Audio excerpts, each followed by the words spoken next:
welcome back to a special edition of What the Falk's first post-season podcast. We're not the first, and we certainly won't be the last Sunderland podcast to do this recently, but since we know absolutely bugger all about cryptocurrency and NFTs, in today's show, we'll be piecing together our best ever Sunderland League One 11.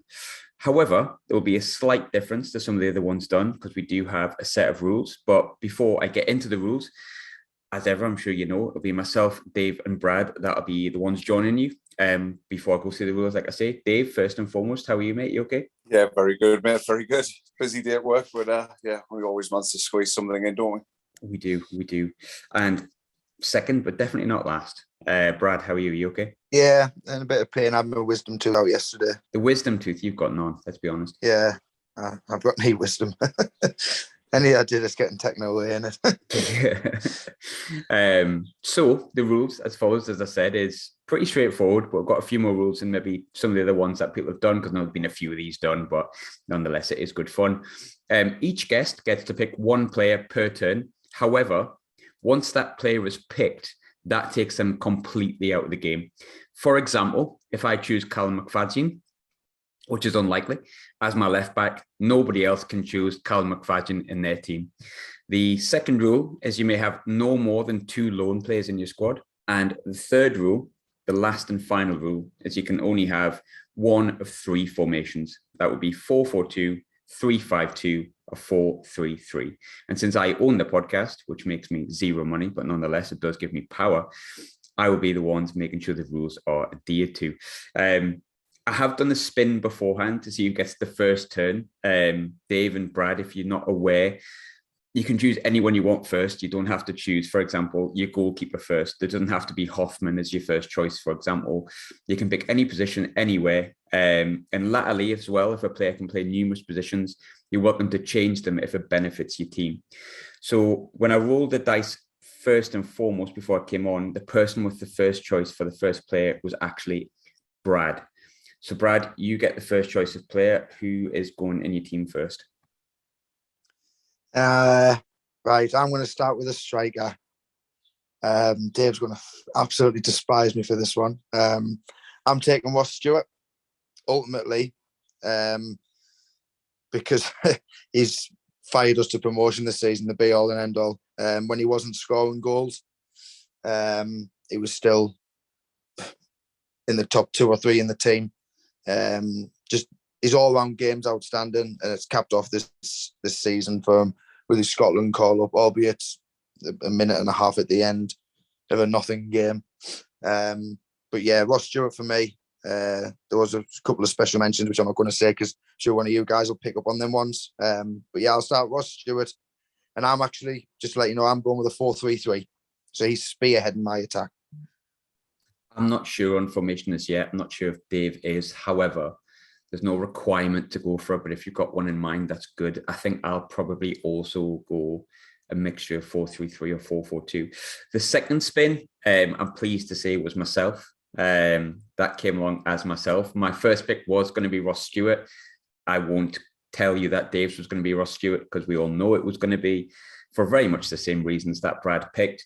But I'm going to try and go strategic here. So my first pick is maybe not what people would expect. However, this is a player that throughout me picking the squad could potentially go in any spot, almost. So I'm going to have to go with him. He's been there since the start of League One. He's still with us, hopefully come the start of the championship season. He can play at right back, he can play at centre back, he can play at midfield, he can play in the number 10. But I'm going to start him with the possibility that he might change in midfield. My first pick would be the lovely Luke O'Nien. Dave, I've given you a really tough job here, but Roscoe has gone. Luke O'Nien has gone. Where are you going? Yeah, really tough job. We all know that the first person I would have mentioned would have been Ross Stewart, but hey ho, the footballing gods decided that it wasn't to be. So, really tricky. But someone who really excited me when we signed him, and he took a little bit of getting up to speed, to say the very least. But I think he's got all the attributes to be a very good player, and I hope he's still here next season. I hope he gets signed and over the line, and that'll be Patrick Roberts. Probably go 4-3-3. I mean, come on, we've all heard. I think he was probably for me, the signal of the type of player that we were trying to attract, and also not someone who's played at a high level, but not necessarily over the hill. He's still at the right age to keep improving and keep going well with us. And let's be honest, that goal against Chef Wed got us to where we needed to be. So, yeah, my first Patrick Roberts, I think. Brad, it's your choice next. We'll go in the same order that we had. So you get technically the fourth choice, but there's still a good selection of players there. Yeah, I'm staying attacking. Left-hand side of attack of the front three. I've got to go with them, I'm afraid. I know probably you would have all went with him. Didn't do much this season through his injury. But the other 3 seasons, even when he was ostracised, we knew we needed him back. And Johnson probably was one of the only things he probably got right was bringing him back in. And that's Aidan McGeady. But in my opinion, in the last, I'd say 15, possibly 20 years, the best player that's played in League One. Almost single-handedly on 2 occasions, dragged us to promotion. I mean, you don't have to say anything about Aidan McGeady's career tells you how good of a footballer he's been. I'm actually quite gutted he's left now, but he did promise the lads as well and the fans he would not leave until Sunderland got promoted. He's a man of his word, and I wish him all the best. Aidan McGeady going the left-hand side of my front 3. So I'm quite surprised he's been left to this point, but I'm going with midfield as well. I think this completes my midfield, but like I said, 09 might change depending on who I get in separate positions. It was going to be McGeady was going to be my second choice. Ross Stewart was going to be my first choice, but Brad's taken both. But I'm delighted that, in my opinion, an absolute icon, if not a legend. I know some people don't like that term. He's definitely an icon of Sunderland Association Football Club. The Zinedine Zidane of League One. Lee Catmull is going to complete the midfield. Currently, alongside Luke O'Nien. Dave, there's still plenty of options there, mate. Who's going in your team second? This game is becoming very, very annoying and also very difficult. So yeah, folks, unfortunately I've got to leave now, and hope you all have a great day. Just joking. Do you want to know something? I like the way that he grew into this season again. It's going to be really easy to focus on this season because we actually got the job done for once. So for me, and I was really impressed with him, and I started to see signs of why he should be there, and what he can bring to the party, I think. And that'll be Anthony Patterson. I think he grew in stature as it went on. Let's be honest, when everyone was calling for Patterson to start a long time ago, nobody knew much about him whatsoever at all. And since then, he came into the team, he went back out, and then the second time round, he's grabbed his chance with both hands. No goalkeeping pun intended. So, yeah, Anthony Patterson, my number 1. Brad, obviously, you get the next choice. You're building a decent team. You've probably got the 2 best players we've had in League One in Ross Stewart and McGeady. Up for debate, I suppose that might miff a few people, but who's going to be the third one? Well, if they're the best 2, I'm going to pick the third best as well, into number 10. Started the season slow. Well, not slow, he was just injured or then had COVID. But in my opinion, should never have been playing in League One. And Speakman, I think he actually said it to Danny and Frankie that if he didn't have his injuries, we wouldn't have got him to drop to this level.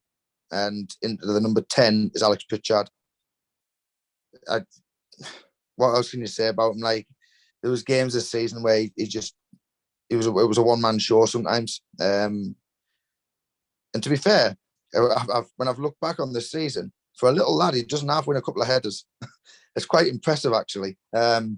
So yeah, I'm going to stick Pritchard in behind Stewart and McGeady is the number 10. My next choice is probably one of the more obvious ones, I think, from League One. I'm really surprised that a goalkeeper has already gone, and it's not him. So thanks for that, Dave. Appreciate it. There's a few positions. There is players that I think I could probably choose above the likes of 09 and Cattermole, and there's Pritchard. I'm kind of annoyed I forgot about Pritchard, which is really frustrating. But for me, the best goalkeeper we've had in the best part of the last half a decade, possibly longer, since maybe the last good goalkeeper we had before Patterson. Soluble, relied, safe. One of the best performances I've ever seen from a goalkeeper in the 0-0 draw at Portsmouth. That got us to Wembley, which unfortunately we didn't win, but thankfully that's a distant memory. We now win at Wembley.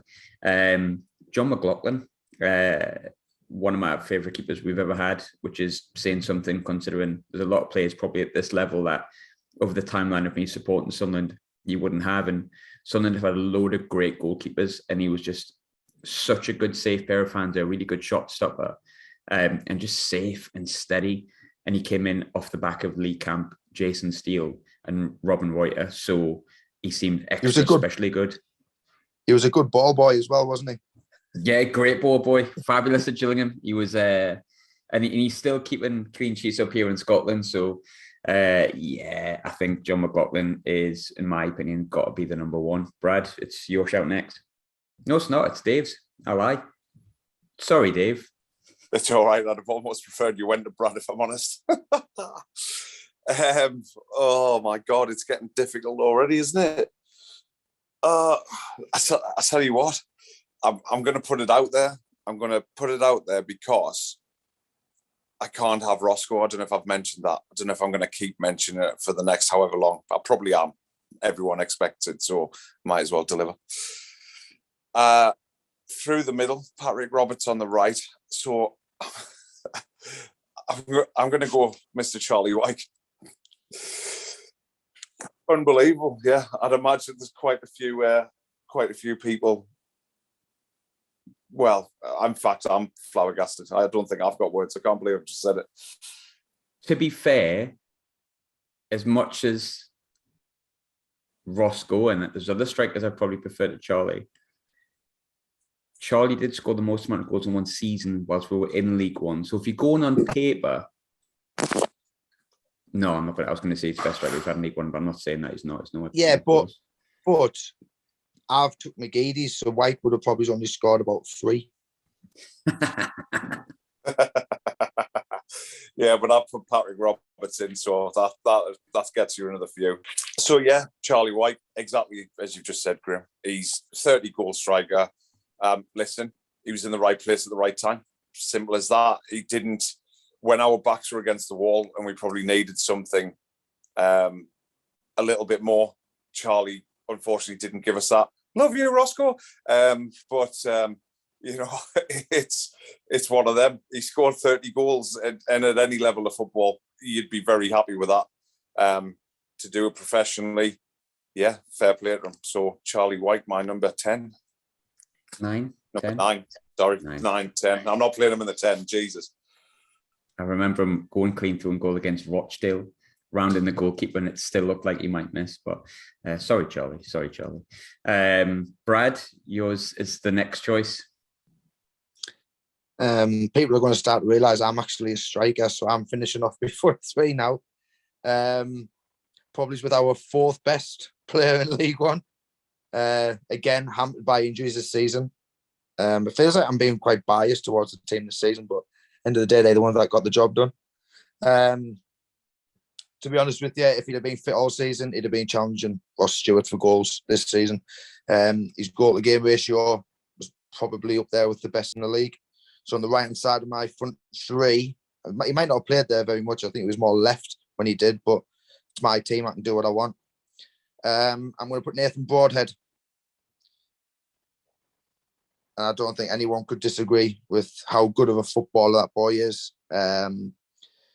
Yeah, I just hope that we get him back, to be honest. I know there's another couple of teams looking at him now. But I've still got a confidence that we're going to get him back. And if we can get him to play 25 to 30 games as a minimum, there's going to be a good signing for next season because you know what he's all about, and you can tell he loves it up here as well. So, yeah, Broadhead will round off my front four, really. Yeah, I don't think that's a bad choice. The toss-up for me was between the person I'm about to pick, and I still can't believe he's the fourth choice pick striker. But if you'd picked him, Brad, I would have went with Broadhead. The obvious choice is probably the classiest striker, maybe outside of Ross Stewart, that we've had at this level. Really surprised to see he hasn't kicked on as much as maybe I expected him to do, but I still think he's young. I think he's got a big career ahead of him. But he was just far too good for League One level, and we sold him for a chomp, and for what we owed them for, I think, Wabi Kazri. Josh Maja, he scored 17 goals or something in 6 months. Him being sold completely wrecked and ruined us going up the first season, I think. And the less said about the person we brought in to replace him, the better. Josh Maja is obviously going to be my number 9, number 10. I haven't decided on my formation just yet, but I think I'm going to go with Josh Maja up front. It's got to be him. Dave?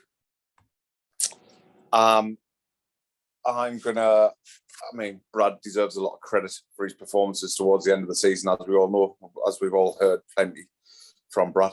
But I think he showed under Alex Neil exactly how good he was, and I'm not sure if he'll do anything in the Championship. He's probably going to be a last 20 minutes player to calm everything down, but there was certainly signs of him doing a job at League One level, and certainly helped us through some games. So I think my holding midfielder for me 4-3-3 would be Corey Evans. Wow. Oh, wow. Damn. I was going to pick him all season. To be fair, he's the only promotion winning Southern captain we've had from League One, so fair play. Should have been straight on the list, but no, fair play. I understand that. I think up until about March, me and Brad hammered him, but was vital in getting us up, absolutely vital. And no matter what happens going forward, I think I'm always going to remember him in a positive light, which is, I think, compliments to him. I think it's proof of maybe the character I thought he didn't have that he does have. Well done, Corey. Please bring your brother next season. That would be great. Brad, your choice is next. I better throw some defenders in now, really, because I'm looking a bit top heavy. I'm going to go right back. You've already picked the one player I was going to put there, Mr. O'Nien, Mr. Reliable. But see, I'm torn between two, but I'm going to go with the one who I think over a season was more consistent at right back. And it might surprise a few people because I think there's 3 that are filled in there that we could all have an argument for, but I'm going to go with Max Power. I thought right back was his position, and if you see Wigan this season, he's filled in at right back a few times as well. He got assists from there. He was a leader from there, in my opinion. I know he scored a few goals when he was in midfield, but I just think he looked more assured when he filled in at right back, especially towards the end of back end of last season. So yeah, I'm just going to stick Max Power in at right back. I'm going to start going defensive now as well, actually, because there's a lot of choice there, actually. At the minute as well, I'm swaying towards putting 09 at right back, but I'm not sure yet. I'm going to see who else I can pick up. But I think I'm going to go back 4. So I think I'm veering towards 4-3-3. But my first of the 2 centre-halves, I feel a bit sorry for one of them who's probably been here longer and performed better over a longer period of time. But I think the classiest defender we've had at this level, and someone I really would like to see back at the club, and there's rumours of him maybe potentially coming back to the club in the summer, Dion Sanderson.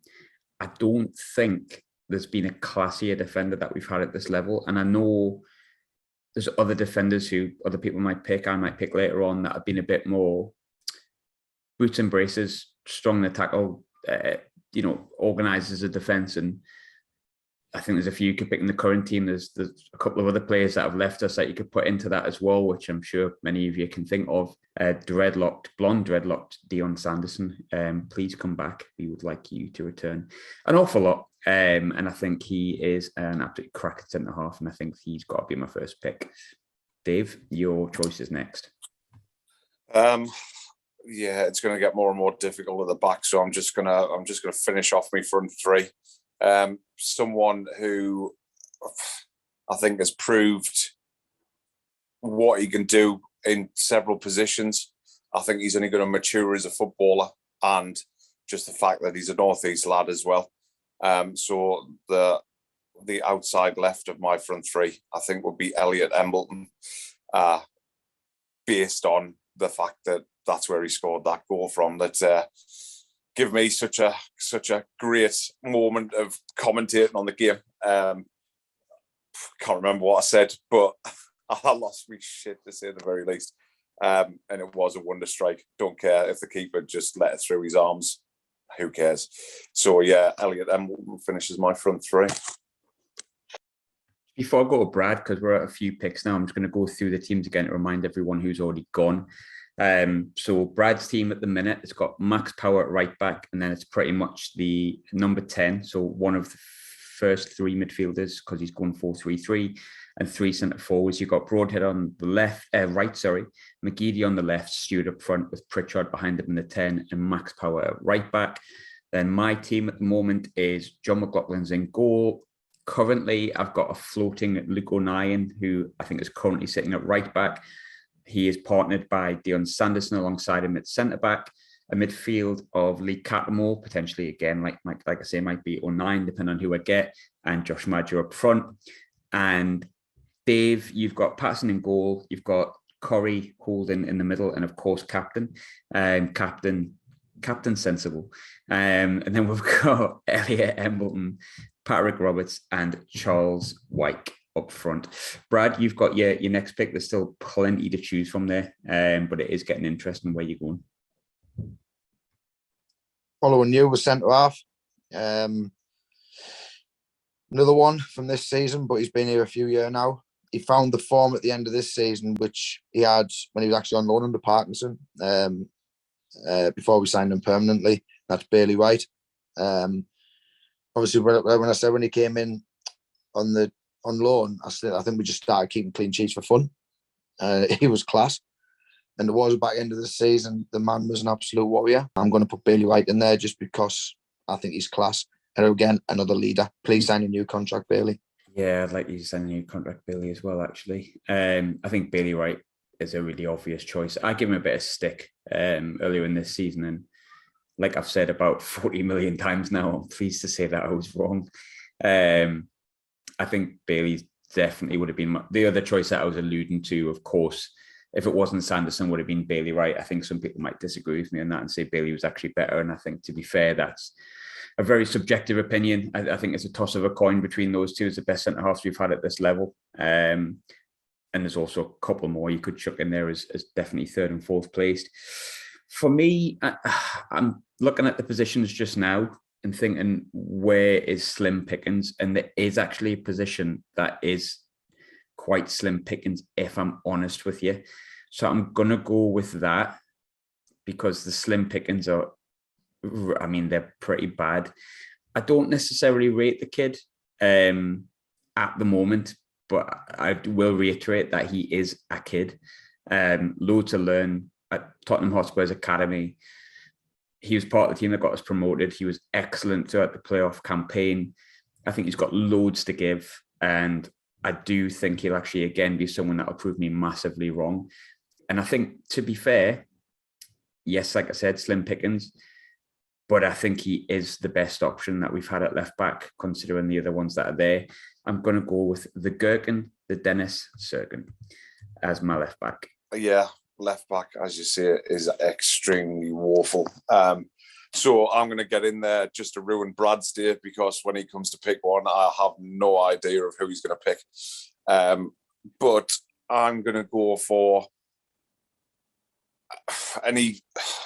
I must reiterate, lovely bloke again, and obviously we've seen him in Netflix, and I think up until last season was still playing Champions League football, which is absolutely mad because he was shite for us in League One. But I've got to pick a left back. And judging by Brad's reaction, that's exactly who he was going for as well. But yeah, on paper, should have been performing a lot better than what he did for us. And he was probably steady away. But yeah, my left back would be Brian Oviedo. 7 million quid. Oviedo, 7 million. Brad, do you want to pick the list of honking left backs, or are you going elsewhere?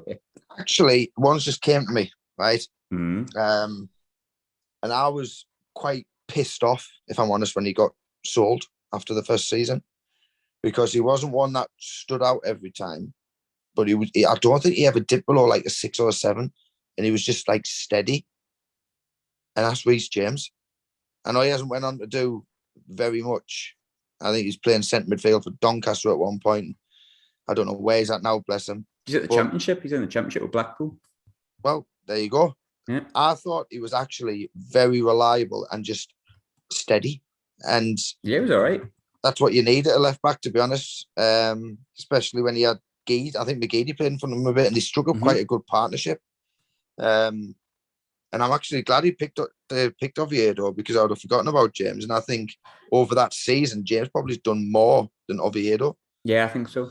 Actually, I agree with you. So, forgot about him completely. Mine's better than yours, Dave.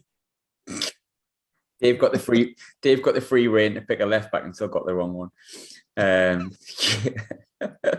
Strategy, David. Strategy. So it's my pick next. Well, I've pretty much got me defence and keeper sorted if I'm going with 09 at right back. So I could go for a midfielder or a right back here. And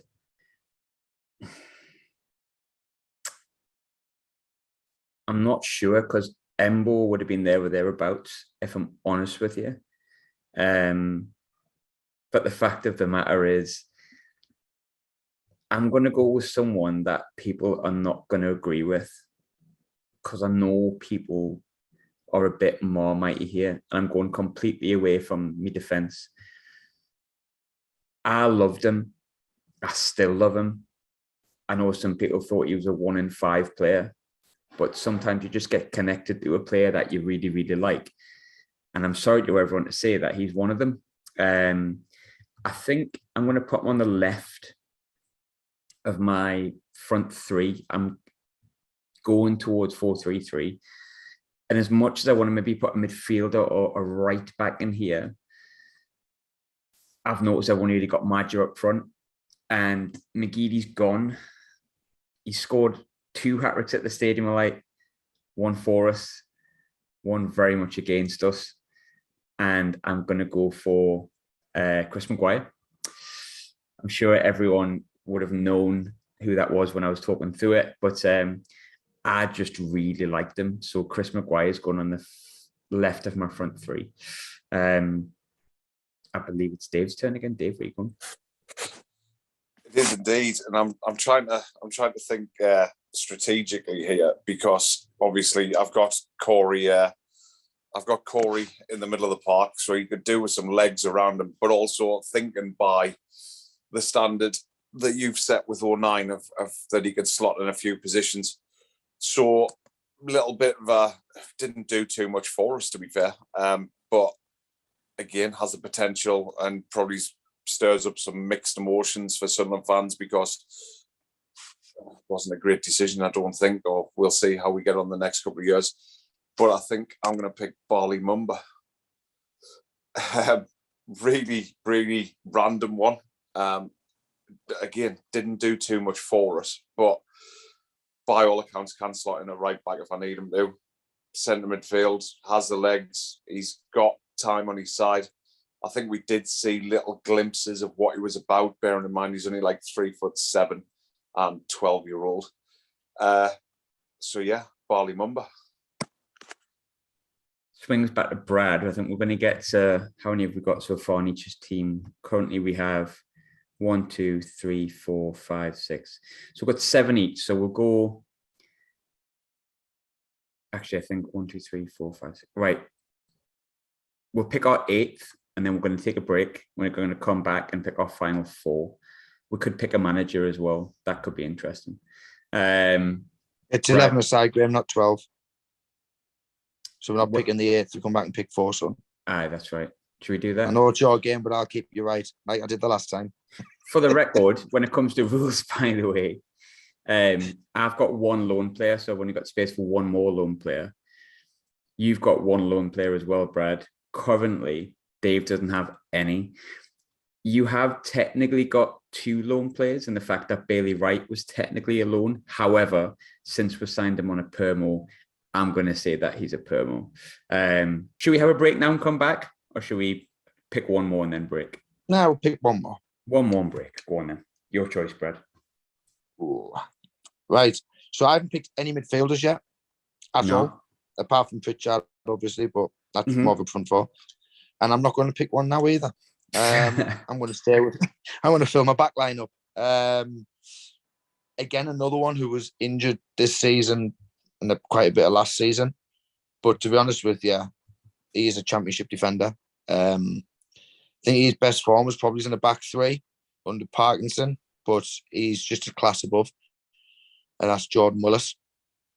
Good defender. I want again, if he was fit, without a shadow of a doubt, would have got a new contract and would have stayed with us. And I wish the lad well because I think he is a brilliant player. I think he'll probably stay in League One this season, unless Coventry coming for him. And I just hope he can get back up the way he was because it's not nice for any player. He's had 18 months out. He needs to get back to playing football because he is a phenomenal player. So, yeah, I'm going to put Jordan Willis in alongside Bailey White. Yeah, I really like Jordan Willis, actually. I echo that. I'm pretty certain that Jordan doesn't listen to this, but if he does, I rate him really highly as well. I thought he was one of the better players we've had at this level and probably, sadly, just forgot about a little bit because of the length of time with these injuries. If he recovers and can get anywhere near the level that he was showing or the potential that he has, he's at the very worst case scenario, a very good League One centre-half. And in my opinion, he showed as much for Sunderland and showed potential to go even further than that. But Dave, yours is the next pick. No, it's not. It's me, innit? Oh, idiot, man. God, why am I even hosting this? Like, just put yourself on the bingey. Bloody hell. Right. I think I've got too many players that didn't actually get promoted with Sunderland, so I'm going to choose one that did. And it's going to move Luke O'Nien back into midfield, which means that I'm covering 2 bases here. I love him, so I do.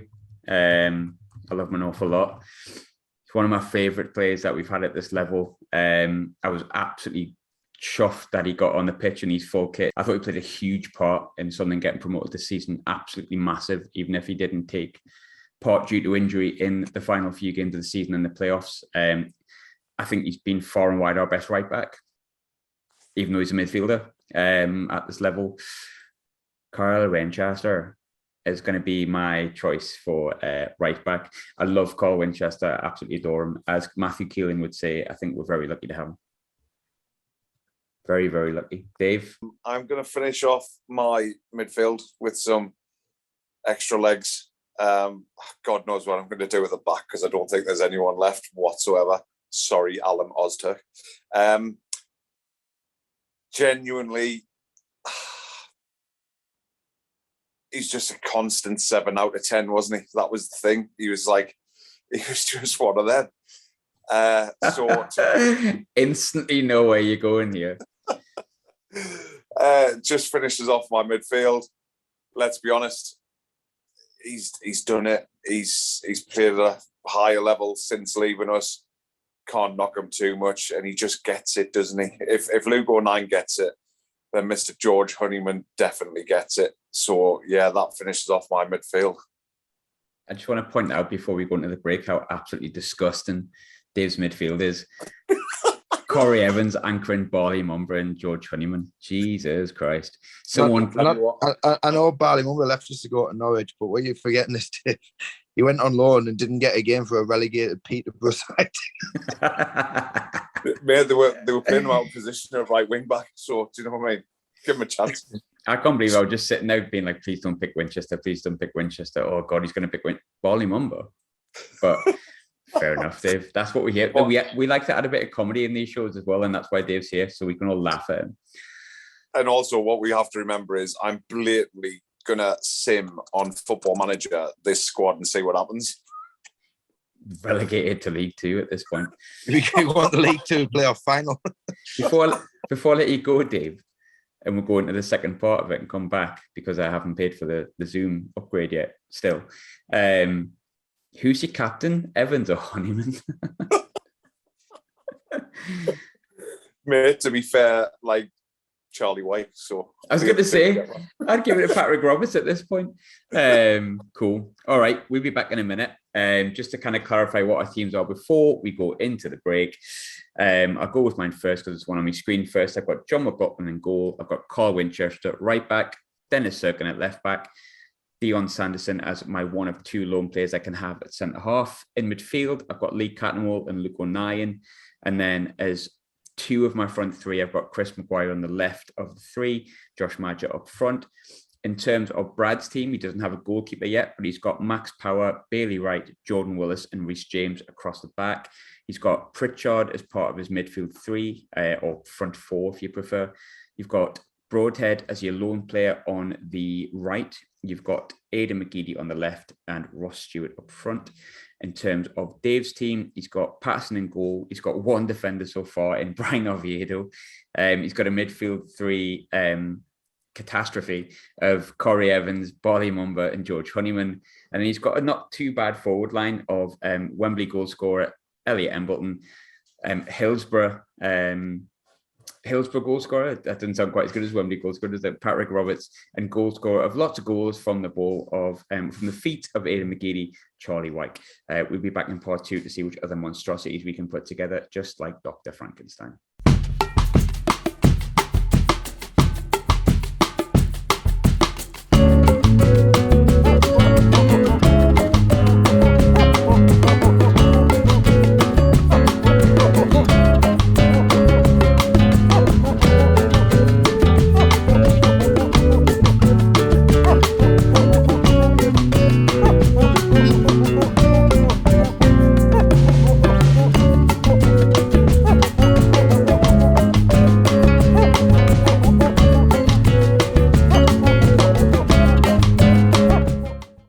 Welcome back to part two. If you have forgotten the team in the sort of 30 seconds we've been away, that's your own fault.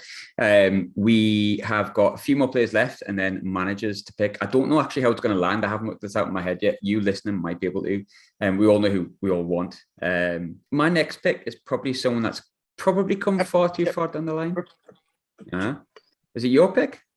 Oh, shit. All right, Brad, go ahead. Yeah. Go ahead. Yeah. Have it. I'll keep you eating with some. To be fair, you can. So I need to fill my midfield. I'm going to probably say the start of the season, the most creative player we had, and probably scored the most memorable goal, one of the most memorable goals of the season, because basically it was in the end. He sat in growing up as a lad. We've all seen the picture of him in the 2014 Cup final, and now he's living the dream. And I am confident he will go on to play at the highest level without a shadow of a doubt.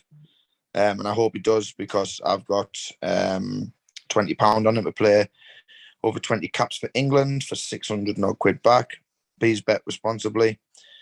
It's Dan Neil. Yeah, I know he didn't do much. Well, I wasn't given a chance towards the end of the season. But I think a couple of games he came on, and one of them he scored, and it was a great goal. So yeah, I'm sticking Dan Neil in part of my midfield three. Yeah, I can't disagree with that. I think that's quite a decent pick. Probably forgotten recently because of how good of start of season he had, and then he didn't obviously feature much. But he's an excellent player. He's got everything, and he's likely to be playing at a much higher level, and perhaps even where we're going to, if he fulfills his potential, I'm pretty certain he can at least achieve bottom half Premier League. Some people might disagree with me on that, but I think he's a great player. So I can't disagree with that one. The next choice is he's the third of three players that you can put in like multiple different positions. I think what I'm going to do, and this is mainly out of necessity, because I think if I look at the players that have been taken, I've obviously taken Maguire. Pritchard, Broadhead, and McGeady have all been taken. Embo and Roberts have been taken. So the choices at this point of me front three are fairly slim. And I'm looking through who's sort of left. And obviously I might as well mention them to remind people. So what's kind of left is more or less Leon Diaku, Jordan Jones, Jack Clark, Aidan O'Brien, Jack Diamond. And I'm thinking, Blumenek, not entirely sure I want any of those as me front three. Do I just go with Defoe because I like him? One of few, it seems.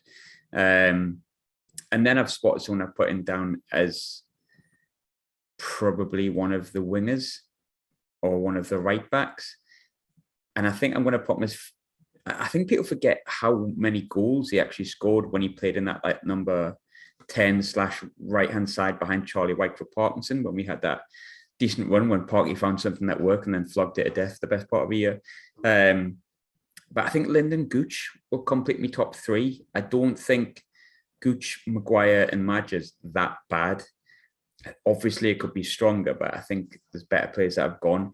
But alongside Carl Winchester, Luke O'Nien and Lyndon Gooch in ability to play in lots of different positions, I'm going to put another versatile player in there in Lyndon Gooch, and he's going to complete my front three. Dave, where are you heading next? So I'm going to have a reshuffle because I've been suitably mocked in my midfield three. So I'm going to take Barley Mumba and play him right back because, like I say, he was excellent there in the 270 minutes he played for half a season for Peterborough. So whatever, Brad, yeah. And he scored a couple of goals as well. So he's a free scorer and right back. I'm just making a case here for anyone who's listening and who wants to actually mock me as well. Keep out the comments. Graham gets enough of them, yeah.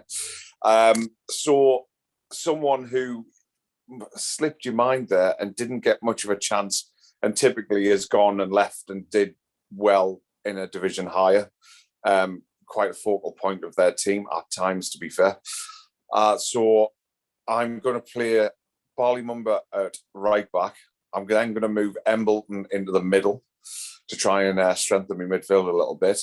And I'm going to play Duncan Watmore in my front three. Yeah, there's something there. He didn't do much for us at League One. We know that. He was kind of, I don't know, didn't get a look in, wasn't liked, wasn't favoured. That's fair enough. And he is quite a one-dimensional footballer, but he went and did all right for Middlesbrough.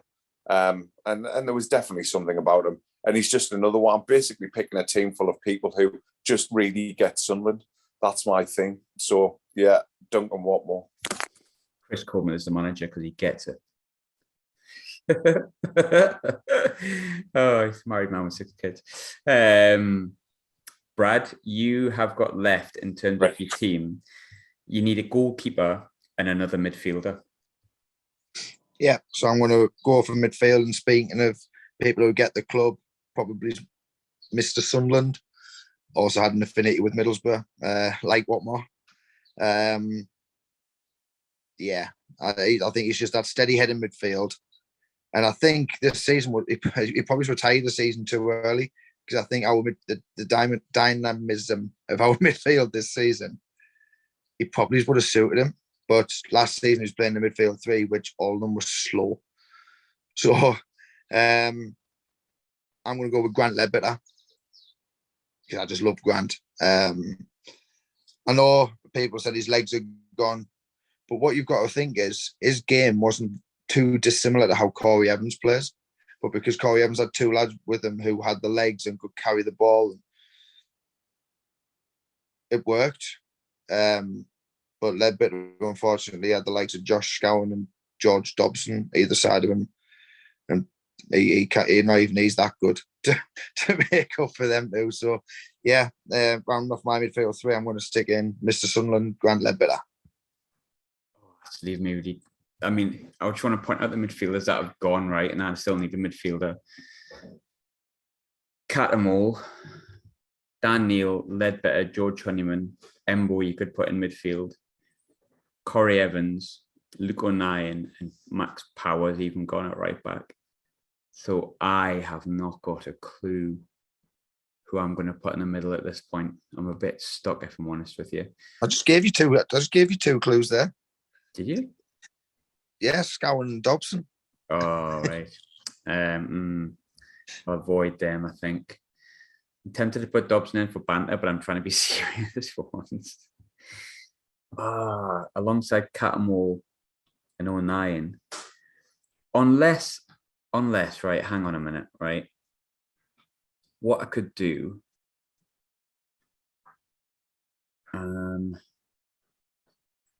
right, you know what? This is what I'm going to do. So, a recent guest of the show, right? I'm going to take out Carl Winchester from right back. I'm going to place Carl Winchester in midfield. So we've now got Carl Winchester, Lee Cattermole, Luke O'Neill in the middle. I think that's fine. I think Gooch, Maguire, Madger up top is fine. So the second McLaughlin in the team, yeah, probably third or fourth best right back we've had at League One. But I think Conor McLaughlin had a decent, was it last not the season just gone, but the season before, obviously he left. I thought he did all right. He fitted in at centre half. He was it didn't really work in his first season. I'm sure he won't mind me saying that. But the second season he was competent, and at points he was our first choice right back, and he did an all right job. And I cannot really think of anyone else other than Adam Matthews, who I think he was better than, that I could fit in at right back, and he won at Wembley. And he was in the team second half. So yeah, he might not be my first choice, but the other choice I've got to be able to put in midfield, in my opinion, are George Dobson and Josh Scowen. And look, I'm not in the mood for banter with this team. I want this team to bloody well win, right? So I'm going to move Winchester into midfield. And I'm going to put Conor McLaughlin at right back, which is probably not who I would have chosen at right back. It would have been Winchester, but I think I'd rather have Conor McLaughlin at right back and Winchester in midfield, as opposed to having Josh Scowen or George Dobson anywhere near the team. It's either that or play with 10 men. So it's up to you. Yeah, Conor McLaughlin. Dave, your positions that you have left fill, I think you know, 2 centre halves. You still got some players there you can pick. I don't think your two's gonna there. I think you've played that relatively well since you just decided to put Barley Mumber in the team for no reason apparently. Well, I think I'm just about choosing Barley Mumber over Adam Matthews. So, but everyone at their own. That's the great thing about football. We've all got opinions. So for me, I think everyone fell in love with him when he first started, and then everyone forgot he was like, just because he looks 20 odd, that he was only 17 at the time. But yeah, I think we can all see what type of player he become. He's obviously got things to iron out, and it's just unfortunate for players like him who've come in, and they're at such a club where the expectation is so high, and we're so desperate to get out of this league that finishing mid-table and just learning and plying your trade is never going to be enough. So he probably suffered from burnout. But to be fair, in the beginning, I think he was excellent. I don't think you'd find a Sunderland fan who said he wasn't. And that's Callum Doyle. Classy enough. He comes from good stock. You can't say anything else. Yeah, okay, he faded out, but Callum Doyle for me. Yeah, I think Callum Doyle's a fine choice. I think he'll end up being a very good player. Burnout is one that going really an experience, which is why he was here. So yeah, I think I'm fine with that. I've got a centre half left to pick as well. Callum Doyle was on my radar. Essentially, what I'm left with is as follows, in my personal opinion. Danny Bart is still there. Tom Flanagan's still there. And Alan Ozturk is still there. Potentially Jack Baldwin, if you prefer. I actually think it's Brad's goal. You keep forgetting about me, Graham. Right, so yeah, I've got the goalkeeper, and I've got 3 really to pick from. I've got Hoffman, Remy Matthews, or Lee Burge. Now, I'm going to go with Lee Burge. Yeah. I know Hoffman done a lot this season. He was part of the promotion winning team. But Burge last season, I think he kept the most or the second most clean sheets in League One, and was in the League One team of the season. He was in my Wembley team. He kept a clean sheet at Wembley. So yeah, I mean, I think we've all picked the top 3 keepers. With Jordan, everyone's going to have an opinion. But for me, I know that I called him Poppadom wrists a couple of times, or Weetabix big fingers. But when I look back on him, I thought he did have a mistake in him, but he did pull off some good saves and he was steady. So yeah, I'm going to round off my 11 with Mr. Lee Burge. Yeah, you know what? I think there's a lot of opinions about Lee Burge, and I think looking back now that he's left, I thought he was okay. I don't think he ever let anyone down necessarily in terms of effort. Yeah, he had a clanger in him, but I think a lot of players at League One level do. I think he's a relatively dependable League One keeper. He probably suffered from coming in after John McLaughlin, who was, in my opinion, by far and wide the best here. And I think Patterson is probably a better goalkeeper as well and is a lot younger. But final bird. The thing with goalkeepers, Graham, everyone knows if a goalkeeper makes a mistake, it leads to a goal. Mm-hmm. All of our outfield players have got mistakes in them. But the chances is they don't lead to direct goals. If a goalkeeper makes a mistake, they concede and everyone remembers it. And I've just a reflection on Lee Burge. He's a cracking bloke. You've seen how buzzing he was at Wembley. I'm getting a bit emotional about him here. Yeah. I'm more than happy with Lee Burge. No ills there. So my final pick, I've looked at the team and I feel really bad because I really liked another player who I probably would have picked because he loved a scrap and he was here pretty much for the 3.5 of the 4 seasons. And he could drop an absolute clanger, but he was actually one of our better players at the start of the season. He scored at the stadium light after he left, like many ex-Sunderland players did. And I really like him. He's lovely curly hair. It would normally be Tom Flanagan. The reason I'm not picking Tom Flanagan is as follows. I'm sorry, Tom. So me back 4 at the minute is Conor McLaughlin at right back, Dion Sanderson, Dennis Serkin. I think Serkin and Flanagan, as we've seen sometimes under Lee Johnson at the start of the season, can be a bit of a recipe for disaster because you've got inexperience next to occasionally error-prone or capable of dropping a bullet in Tom Flanagan. Sorry, Tom. And I think one player that came in and had a horrendous game at Bolton, scored a cracking diving header, but was great in the playoffs, tons of experience, brick shit house, will just get rid of stuff. Think he's a championship level defender, not high level, but I think he can do a job. He got promoted. He had a great game at Wembley, Danny Bart. And I think Danny Bart alongside Dion Sanderson is a pretty solid set of centre-halves that will make sure Serkin's looked after at left back. And I think Conor McLaughlin's safe enough at right back. Before we go through the full teams and choose our manager to finish, Dave, who is your final centre-back alongside? Your team is horrible, like Dave, but go on. I'm not having it, mate. I'm telling you, I'm simming this team on Football Manager and I'm going to win the league. So I'm not having it. We've just tried to pick out 33 footballers since we've been in League One. And you can't. You'd be lucky to pick a team and a bench. So the last centre-half, I'm not sure, like, Jesus Christ, some of the names, man. You've still got Flannel. Yeah, but with the greatest will in the world, I was never a fan. He's fine. He's absolutely fine, but I'm sick of fine. My whole life's been fine. I want some excitement. You know what I mean? Hence why I picked Barley Mum, but we don't know what the fuck's going to happen with him. I tell you, I might just go for the comedy value. And to be fair, there was a bit of a player there, even though we signed him when he was 412-year-old. But again, I think he got it, and he was just past it, unfortunately. But he tried his best, and we all know that we love a trial. So my centre half, next to Doyle, because he needs that little bit of security. To be fair, I hope nobody knocks the ball over the top because Jesus Christ, we ain't catching up with him. Would be Glenn Louvens. Oh my God. The Thames, the Titanic. Oh, mate, honestly, he's got the turning point of a World War II tank. Do you know what I mean? I just, yeah, fuck it. Oh, I've gone comedy the whole way through. I mean, Jesus Christ.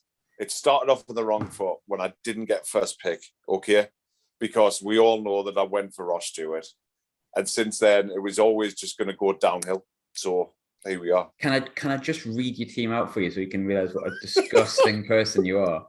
All right, so we're going to read through all the teams, pick a manager, and then go, because I feel a bit sick, actually. Anthony Patterson, fine, no bother. Barley Mumba at right back, dear me. Callum Doyle and Glenn Louvens at centre half. Brian, £7 million Oviedo at left back. Corey Evans, who up until about 3 months ago, everyone couldn't stand in midfield. Now he's captain courageous in this team. Elliot Embleton, yep, no bother with that. Honeyman, yeah, no bother with that. Duncan Watmore feels like a disgusting choice, but it's weird. He plays in the Championship, so I don't know about that one. And then Patrick Roberts, and then Charlie White is like the only 30-goal season striker you could pick that people would still be disappointed in. So I'm not entirely sure what to make of that, but enough of the disgusting team. Obviously, mine and Brad's is far more attractive. I think Brad maybe just pips mine, I don't know. Mine is John McLaughlin in goal, Conor McLaughlin at right back, Dion Sanderson in defence alongside Danny Bart, Dennis Serkin at left back, Carl Winchester, Lee Cattermole, Luke O'Nien in midfield, Lyndon Gooch, Chris Maguire, Josh Madger as my front three, with Gooch on the right, Maguire on the left. Then we have Brad's team of Lee Burge in goal, Max Power at right back, Bailey Wright alongside Jordan Willis, with Reece James at left back, a midfield of Grant Ledbetter. I was going to say Alex Neil there. I meant Dan Neil. Dan Neil and Pritchard in the kind of number 10 or more advanced midfield position, with Broadhead on the right, McGeady on the left, and Ross Stewart up front. Jesus Christ. So the players that sort of missed out off the top of my head, which just shows you the slim pickings that we had, were Hoffman missed out. Femi Matthews, wow, I'm shocked he missed out. Tom Flanagan missed out. Alan Ozturk missed out. Midfielders were all genuinely picked. In terms of midfielders, wingers that missed out, there's quite a few actually. Midfielders that missed out, you could have, there's a case for Leon Diaku, there's a case for Jordan Jones' first couple of games. Aidan O'Brien, no, but I mean, based on, you know, what was left towards the end, potentially, Jack Diamond for that one game against Lincoln where he looked really good. And of course, Jermaine Defoe misses out up front alongside Danny Graham and Will Grigg. Shock horror. Brad, it's landed on you for your... who's it landed on? Who would have been naturally the next pick? Hey. Yeah, so you get to choose the manager. Let's not beat around the bush. Yeah, Alex Neil, the most beautiful bald man ever. It was his birthday yesterday as well. So I am honoured to follow his birthday on the following day, followed by Archie's the day after mine. We're just, what a trio of birthdays that is. Is it your birthday day? Yeah, man. All right, how is it? Thank you. I didn't even know. Archie's tomorrow. Happy birthday. So yeah, I'm going to pick Alex Neil. He got the job done, didn't he, really? Yeah. I think whichever one of us went first, we're going to pick Alex Neil. Yeah. We all know where Graham's going to go here, and then that just like anyone listening who's going to be left with me just knows that this is going to be turmoil. So I am literally going full on Joker. To be fair, mate, you've gone like that since the beginning, pretty much, more or less the whole way through. So you might as well have an absolute joke of a manager, like a proper loser as your manager. I would I've gone with Alex Neil. Just he got the job done, and I think with my team as well, that's a very Alex Neil setup and team. So yeah, best manager. Big Sam. Yeah, I'd agree with that. I think for me, there's a choice of two. I don't think I'll surprise anyone where I'm going to go. Robbie Stockdale, of course. No, I'm going to go with, I don't even know if Robbie Stockdale managed this year. I think he did. Mike Dodds. No. Jack Ross. I think there's a perception that I didn't really like Jack Ross when he was here because I had a conversation about him on one or two podcasts with a certain Delbo and Rodney. I questioned him a lot. I stand by those things. But I think I quite like Jack Ross. I think he's a manager that'll get you to a point. And I think once he cracks that ceiling of getting to the next step, he'll do all right. He's definitely the snappiest dresser. He's the most handsome manager we've ever had after Alex Neil, of course. But I like Jack Ross as a person. And I think the players seem to quite like him. So I think for me, Jack Ross would probably manage my team.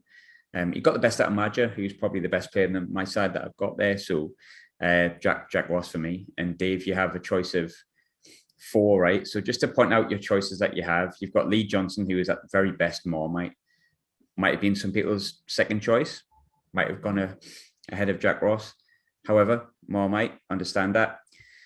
Your other choice for Parkinson, who is Marmite for people who don't like Marmite.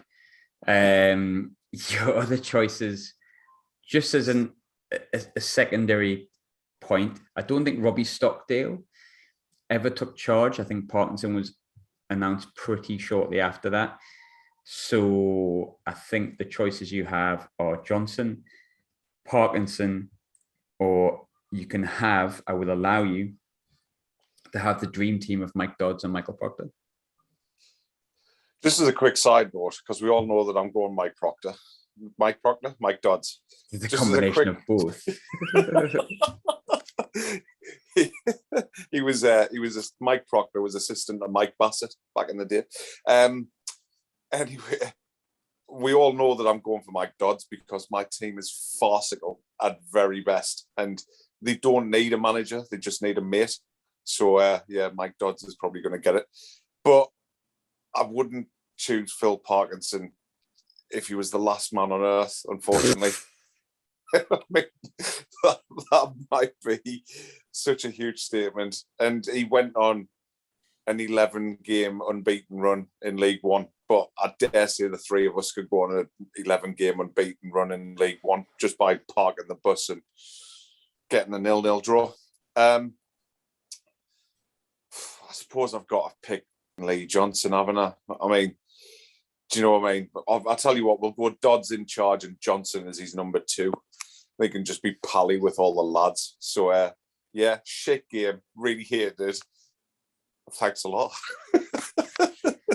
And we'll leave you with that. We're going to be coming up with as many ideas as we can just to keep things ticking over. Really appreciate people listening to the podcast over the past few months. It's in terms of people speaking about it and discussing it over the past few months, it's probably been the best it has been. Thanks for listening. We're going to try and keep things going as best we can. At the minute, we'll think of ideas and stuff like that, and I'm sure as signings come along, we can react to that. And as soon as we get that Ross Stewart NFT, we'll have some reaction to that as well. Hopefully things are normal this summer, just dead normal. That would be great. Just dead normal and just a nice, comfortable season in the Championship promotion if you feel really dangerous Sunderland. But that's pretty much the end of our League One set of podcasts. I think after this, it'll be gearing towards a new season, looking forward towards stuff. And maybe a couple of ideas in between. But technically, because it's the end of this season, thanks very much, Dave, Brad, and the listeners. Someone said I had to say this the other day. Please subscribe. Thanks very much. Thanks, Graham.